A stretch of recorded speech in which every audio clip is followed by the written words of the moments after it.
Hello everyone, I am Kavya and in this lesson I'll be speaking about the introduction to company law. The lesson mainly focuses on what a company is, the historical perspectives and also the features of a company. We all know that company is one of the most important business organization. The company plays an important role in the society as it creates job, wealth and development.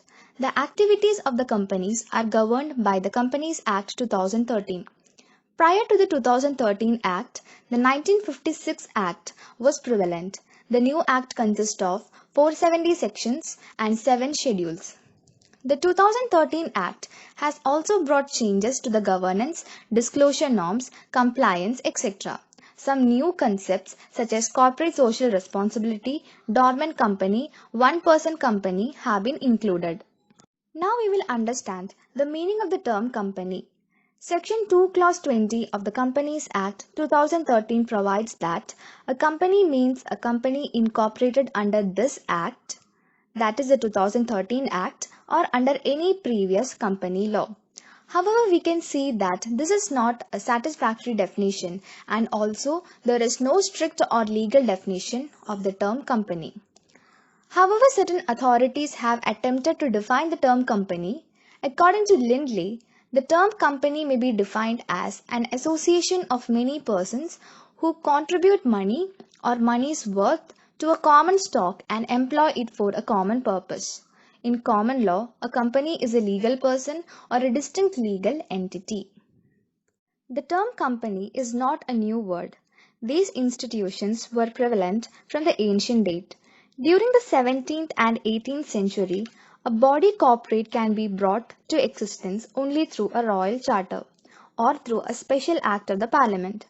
With the rise in commercial needs, large unincorporated companies came into effect and it thereby led to many fraudulent activities and started exploiting the general public's money. Therefore, the English Parliament passed an act named Bubbles Act in the year 1720. However, the irony was that this act, instead of prohibiting the fraudulent companies, promoted it. This act was repealed in the year 1844 and in the same year, the Joint Stock Companies Act of 1844 was passed, which facilitated the registration. Right to trade with limited liability was granted in the year 1855. In India, with the enactment of joint stock companies in 1850, the development of company law began. Later, the 1956 Act came into effect. The Companies Act of 1956, after some amendments, is now replaced with the Companies Act of 2013. It came into effect on 1st April 2014. Now we will understand what are the features of a company. The features of a company can be mainly divided into 8 heads, that is, independent corporate existence, limited liability, perpetual succession, separate property, transferable shares, capacity to sue and be sued, professional management, and finances. These can also be attributed as the advantages of incorporation.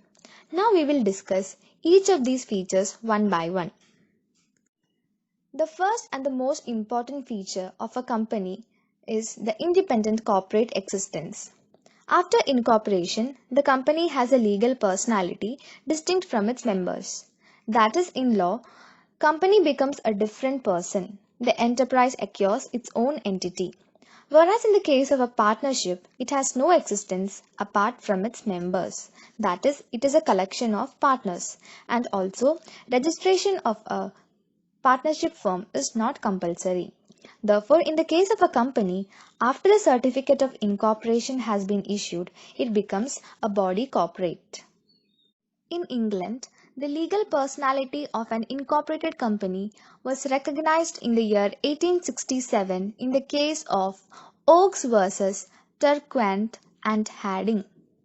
However, it was firmly established in 1897 in the case of Salomon versus Salomon and Company Limited.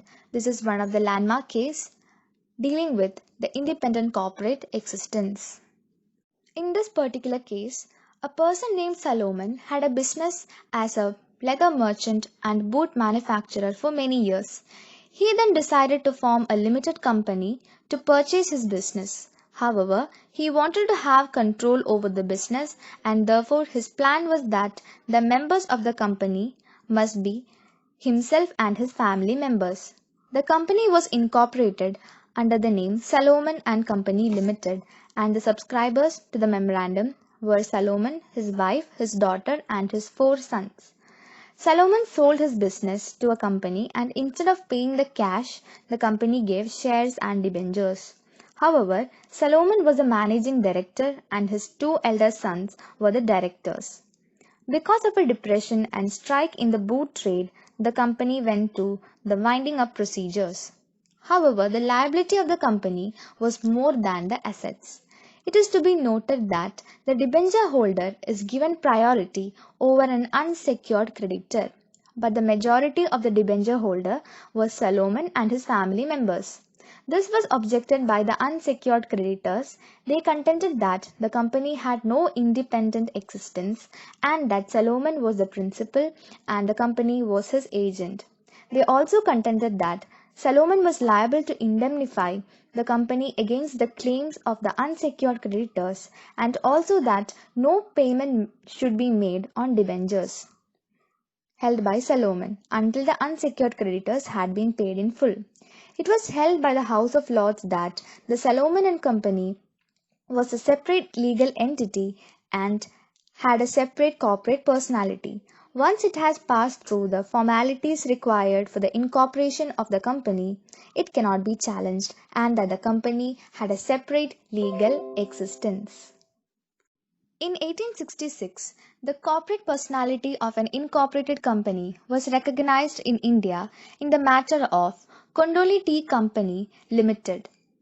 In this particular case, certain persons transferred a tea estate to a company and claimed exemptions from the ad valorem duty on the ground that they themselves were the shareholders in the company, and therefore it was nothing but a transfer from them in one to themselves under another name.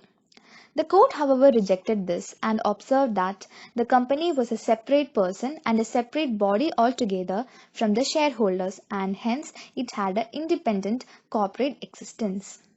The next important feature of a company is the limited liability. Company is the owner of its assets and liabilities. Since a company is a separate person, its members are neither the owner of its assets nor liable for its debts. Under the Indian Companies Act, a company may be registered with limited or unlimited liability. Where a company is registered with unlimited liability, each of its members is liable to contribute to the debts of the company to the full extent, and in the case of limited liability, the liability of each of its members is limited to a certain extent. The doctrine has also played a very important role in the development of trade and commerce. It has also encouraged the investors to invest their capitals in business. It is also possible for every member to know the exact extent of the risk. It is also possible to make the liability of the members of the company limited without restriction on their participation in the management. The next important feature of a company is its perpetual succession. A company once incorporated never dies. It is an entity with perpetual succession. Death or insolvency of the members does not affect its corporate existence. Also, any change in the membership of a company does not affect the continuity of the company. Members may come and go, but the company can go on forever. The doctrine of corporate personality enables the property of the company to be distinguished from that of its members. A company is the beneficial owner of its own property. Because of being a legal person, a company is capable of owning, enjoying, and disposing of property in its own name, and its members are not the private joint owners of the property. A member has no interest in the property and the company, and therefore he cannot insure it. But a shareholder can ensure the success of an adventure in which the company is engaged. The doctrine of corporate personality facilitates the transfer of the members' interest without the consent of other members of the company. Section 44 of the Act declares that the shares or debentures or other interest of any member in a company shall be movable property, transferable in the manner provided by the articles of the company. Incorporation enables a member to sell his shares in the open market. This also provides liquidity to the investor and stability to the company. An incorporated company, being a legal person, can sue and be sued in its own name. Thus, the corporate personality of the company has made the litigation convenient, cheap, and easy.